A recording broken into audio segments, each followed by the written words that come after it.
UP में होने जा रहा निकाय चुनाव लोकसभा चुनाव के लिहाज से काफी महत्वपूर्ण माना जा रहा है। चुनाव में इस बार बीजेपी के अलावा समाजवादी पार्टी और बीएसपी ताल ठोक रही है। तीनों दल अपनी अपनी तैयारियों को धार देने में जुटे हैं, लेकिन बीजेपी की तैयारियां इन दोनों पार्टियों से अलग है। बीजेपी समाजवादी पार्टी और बीएसपी को कोई मौका नहीं देना चाहती है। बीजेपी की कोशिश है कि अखिलेश और मायावती को निकाय चुनाव में इस तरह पटखनी दी जाए ताकि लोकसभा के लिए इन दलों के पास कुछ बचे ही नहीं। निकाय चुनाव में बीजेपी की जबरदस्त तैयारियों का अंदाजा इसी से लगाया जा सकता है कि लखनऊ से लेकर दिल्ली तक ताबड़तोड़ बैठक चल रही है।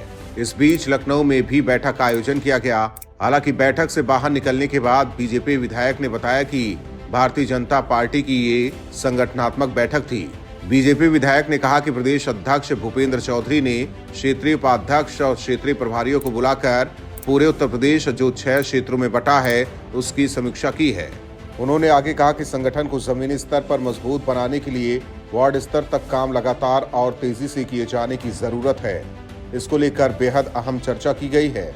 बीजेपी विधायक ने कहा कि प्रदेश अध्यक्ष ने पार्टी पदाधिकारियों से संगठन की मजबूती और संगठन के किन किन पहलुओं में क्या क्या सुधार करने की जरूरत है इस पर चर्चा की।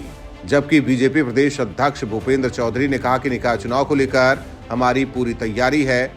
उन्होंने कहा कि प्रत्याशी चयन प्रक्रिया पूरी करके चुनाव में जाएंगे। वहीं उन्होंने एमएलसी चुनाव को लेकर कहा कि नाम प्रस्तावित कर दिए गए हैं, अब केंद्रीय नेतृत्व को फैसला लेना है।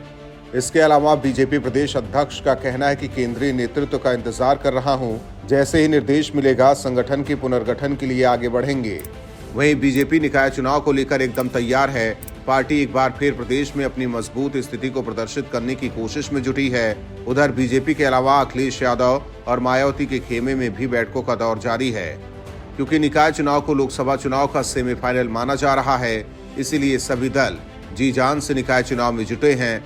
हालांकि सभी दल अपनी अपनी जीत का दावा कर रहे हैं। चुनाव बाद ही साफ हो पाएगा कि किस दल में कितना दम है।